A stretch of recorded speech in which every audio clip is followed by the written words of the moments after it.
Antoine Thérien est directeur en première secondaire, mais il connaît bien l'histoire. C'est un passionné de l'histoire. Entre autres, il a été professeur de latin et qui a changé en termes de cours ou de programme, si vous voulez, pour civilisation et latin plus récemment, univers social. Bonjour, Antoine. Bonjour. Merci de nous accueillir. Ça fait plaisir. Bienvenue chez nous. C'est un bonheur de se retrouver ici. Et Antoine, vous êtes un ancien étudiant aussi. Ça, il ne faut pas passer au côté. Non, il ne faut pas passer à côté parce que, bon, comme tous les élèves au secondaire, je me demandais un peu quoi faire de ma vie. OK. Mais assez rapidement, assez jeune, en deuxième secondaire, cours d'histoire, un enseignant extraordinaire, Daniel Boileau pour le nommer. Oui. Tout d'un coup, m'a donné la piqûre de l'histoire et surtout de l'enseignement. Surtout à quel point ça pouvait être magique ce moment-là avec les élèves. Donc, rapidement, mon plan de carrière était fait. Finissant au collège. Ensuite, je suis resté agrippé au Mont-Saint-Louis, entraîneur d'improvisation, enseignant en latin pour commencer en histoire. Puis maintenant, je suis rendu à ma 11e année, puis je suis rendu à la direction ici au Collège Mont-Saint-Louis. Vous avez remarqué que le mot passion revient souvent dans l'émission Les Réussites du Québec et spécialement ici au Mont-Saint-Louis. Et je pense qu'Antoine est un exemple assez marquant. On arrive justement à basculer vers une étape dans ce cheminement ici qu'on vit, bon, d'étudiants à ensuite, lorsqu'on y revient pour y mettre les pieds comme enseignant, où on parle d'improvisation, etc. Une étape où on franchit les marches, mais d'une façon où on est bien encadré, d'une façon particulière. Il n'y a rien qui est laissé au hasard, il y a un cheminement qui est naturel. Et la passion accompagne ça aussi, là, en même temps. C'est clair que, c'est sûr et certain que je suis vendu au Collège Mont-Saint-Louis. Oui. À partir du moment où on nous présente de façon passionnée l'histoire, mais l'enseignement aussi, ça devient contagieux. On découvre à ce moment-là une série de faits, une série de personnes, on se renseigne, puis là, ça donne le goût encore plus de s'impliquer. Puis ça donne que l'institution revient toujours. Voilà. L'histoire est revenue continuellement.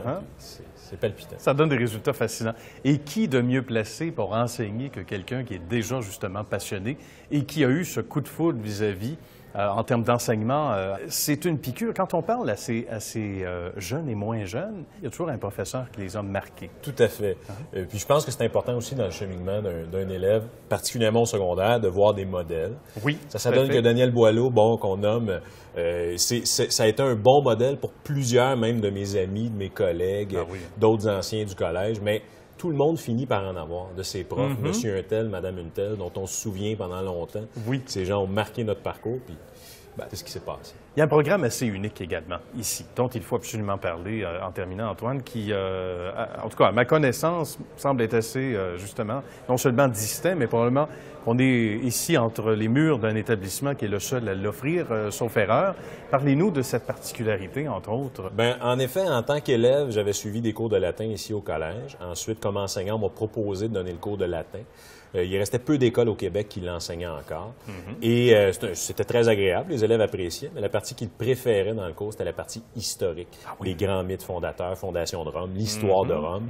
Et à un moment donné, avec l'arrivée de la Réforme, reconstruction de la grille matière, et il y avait une place en troisième secondaire pour qu'on puisse créer un cours maison, un cours à proprement dit de culture générale. Bien, d'accord. Et c'est là qu'on a décidé de rapatrier tout ce qui se faisait historiquement dans le cours de latin en un seul cours, civilisation classique. Histoire des Grecs et des Romains, de la mythologie aux grandes batailles grecques, aux grands auteurs, aux grands philosophes, histoire romaine, de la fondation aux empereurs. Un cours plein de bagages culturels, artistiques pour les élèves.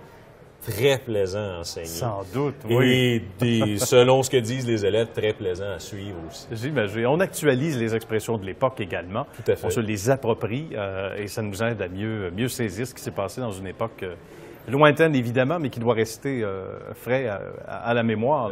Tout à fait. Avec plein d'exemples, une victoire à la Pyrrhus, une boîte de Pandore, les grands personnages. On présente des œuvres d'art, par exemple, inspirées de la guerre de Troie. Des œuvres célèbres. Les élèves voient ça, connaissent le mythe, sont capables ensuite d'analyser, de savoir qu'est-ce que ça représente, qu'est-ce que l'artiste a voulu faire.